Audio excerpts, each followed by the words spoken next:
5e jour de la World Cup Series et voilà que les compétiteurs commencent à montrer des signes de fatigue. Heureusement, certains ont de l'énergie à revendre et se chargent de réveiller tout ce petit monde. Cette année, pas d'exception, le site des Colimaçons est l'unique zone de départ. Aujourd'hui encore, il faudra être le plus rapide pour venir à bout d'un parcours concocté par le directeur d'épreuve. Alors aujourd'hui c'est une course au but, comme tous les types de manches qu'on a fait depuis le début de la compétition, avec un petit aller-retour donc dans la zone de Saint-Leu et une distance en fait qui va leur faire traverser toute la plaine qui va entre Étang-Salé et Saint-Pierre et imposer à Saint-Pierre.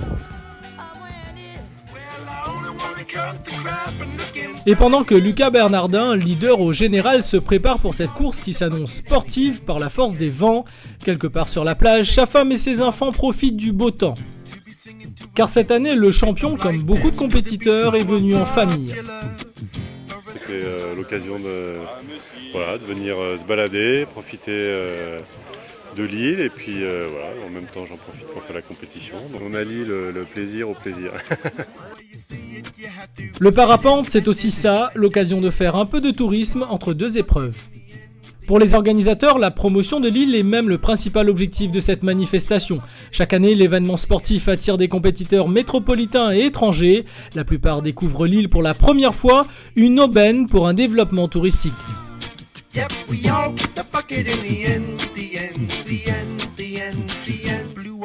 Les objectifs sont de faire venir 600 000 touristes dans l'île le plus rapidement possible pour créer de l'économie, tout simplement. Et bien nous sommes à fond dans cette logique-là, puisqu'en fait nous invitons des pilotes étrangers de nationalités pour qu'ils reviennent avec leurs familles ou avec leurs écoles, puisqu'il y a beaucoup de professionnels dans l'activité. Donc ce qu'on espère à terme, à travers cette compétition, c'est créer une destination parapente pour des gens qui viendraient du reste du monde. 12 nationalités sont présentes sur cette édition. La Réunion est ainsi une destination de référence dans le monde du parapente. Pour les compétiteurs, c'est aussi l'occasion de fuir le mauvais temps européen et de venir profiter des bonnes conditions réunionnaises. Des paysages à couper le souffle, de la possibilité de voler 320 jours par an. L'île représente des atouts incontestables qui ont su séduire René et sa femme. Ce couple de métropolitains fait le déplacement tous les ans. Nous venons depuis une dizaine d'années, à la même période où par chance il y a des compétitions, donc on peut assister aux compétitions de parapente. Et on ramène avec nous pas mal d'amis aussi au fil des années. Et on profite pour visiter le pays et leur faire visiter la région. Seul point noir, l'aménagement des sites. Si les sportifs sont sous le charme, pour les organisateurs, il y a encore des efforts à faire pour accueillir comme il se doit ces visiteurs. Si on veut accueillir des gens qui viennent de l'extérieur, il faut qu'on ait des infrastructures et des installations sportives qui soient aux normes et qui soient de qualité. À l'heure actuelle, on en a, mais ce n'est pas le cas. Donc en fait, déjà sur Saint-Leu, pour vous donner un ordre d'idée, donc on a le projet de réaliser le Grand Saint-Leu, qui serait donc 6 décollages de parapente pérennes, ouverts à tous. C'est bien d'avoir plusieurs sites à différentes altitudes, ça fait des plans de vol différents à chaque fois, et donc c'est un plaisir supplémentaire, et c'est une attractivité touristique que l'on crée avec le Grand Saint-Leu.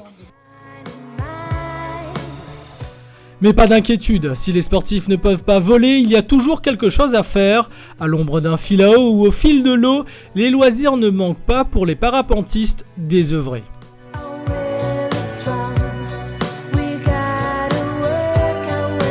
On se promène, on profite de l'île, on va à la plage, on va dans les cirques.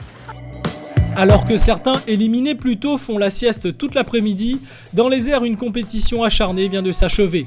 Comme lundi, la manche a dû être stoppée en fin d'épreuve à cause du vent, mais l'étape est validée.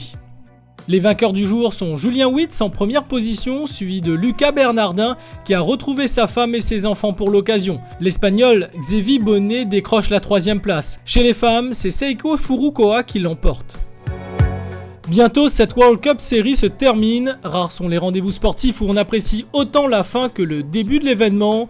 Car pour les parapentistes, c'est touriste all the years, toute l'année.